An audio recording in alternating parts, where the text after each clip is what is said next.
newsletter series, I really wanted to share with my clients this incredible health journey I was on.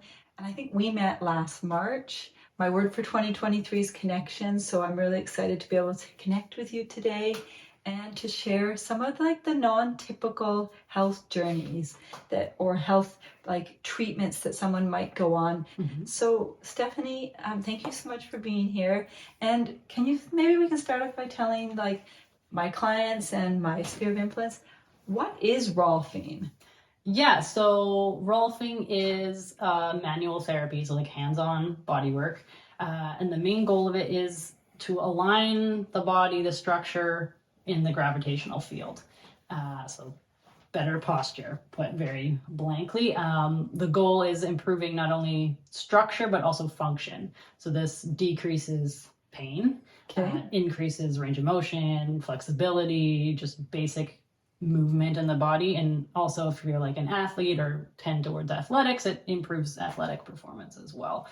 So we're doing this hands-on tissue, using touch obviously, and then movement, sometimes passive. So I will move a limb or whatever, or active, where I get the client to actively move, say, their arm or their leg, or actively breathe. And this way we are contacting the fascial structures, the fascial system, so connective tissue. Okay. And that's the focus. Okay, so for someone who doesn't really know anything about Rolfing, now they kind of understand that they have the opportunity, it's going to be both hands-on, and it's also going to be basically a series. It's going to take a step or two. It's not just you go for a massage, for example, and you leave and it's I had a massage and I'm good for now 6 months. Yeah. How exactly does Rolfing work, and who does it work for? Pretty much everybody can benefit from it. It can be used preventatively as well as obviously reparatively. Yeah. So it works, as I said, working with the connective tissue. So we're talking to the fascial system. So if you think of a chicken breast and it's got that sort of film on it. Oh yeah. That's the fascia. That's the connective tissue around that breast. Okay. So each muscle, each vein, artery, everything basically in the body is wrapped in this slate tissue. It's highly innervated, so lots of nerves. Yeah. And it's a communication network. So by accessing this network as a Rolfer, we're talking directly into the nervous system, and we're getting it to regulate itself. So sometimes I'm freeing scar tissue, so layers of connective tissue. Sometimes it's more about muscle to muscle glide, so they're not sliding. So we want those tissue layers to slide and glide. And then sometimes it's stuff like wrapping, so nerves, artery, veins, they're usually in one bundle together, and that's wrapped in a layer, a little tube of fascia, and we want that to be sliding and gliding, because the body will protect around. If there's any pulling on anything like that, it's not going to let you move. Well, I remember when I came to you originally, about a year after the car accident, and I had been referred to you by my acupuncturist, and I remember just being very frustrated that there was things in my body I couldn't really get moving, or I just knew that I was guarding myself. So I know when you're injured, sometimes it's so easy to guard yourself. So maybe fill me in a little bit. Rolfing's not that common of a thing.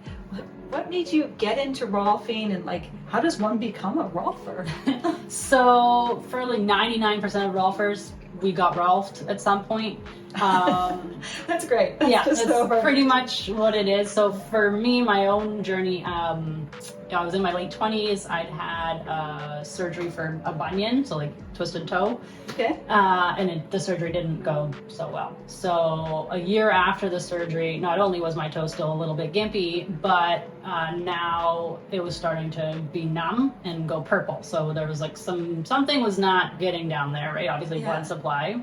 And then a nerve problem. So I'd tried chiropractic and massage and acupuncture and Graston technique, all sorts of things, and it just wasn't getting better. It was actually getting worse. So my aunt and uncle, I was living in Ottawa at the time, and my aunt and uncle suggested I tried Rolfing.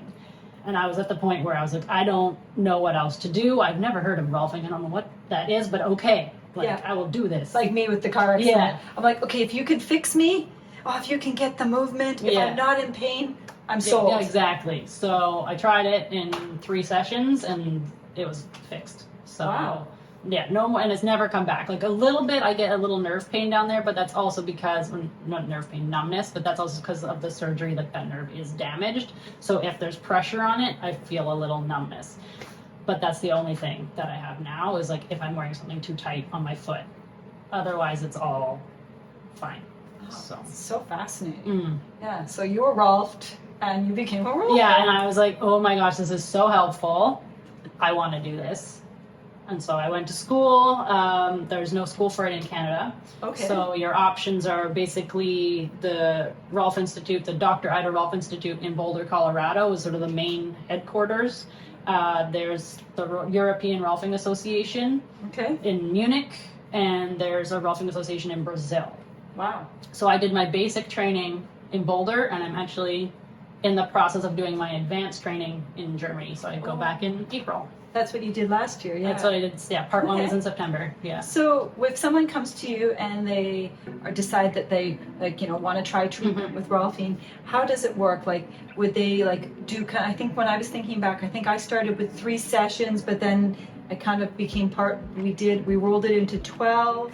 Like, what's the typical process? So generally, the Rolfing, as developed and created by Dr. Ida Rolf, was done in a series of 10 sessions. Okay. That go systematically through the entire body with different goals for each session and different territories worked on. So session 1, for example, is about freeing the breath, making breath easier because it's, baseline thing we all need. And if you're able to get more oxygen into the body, it just frees up so much more energy for the body to do like every other system it needs to do.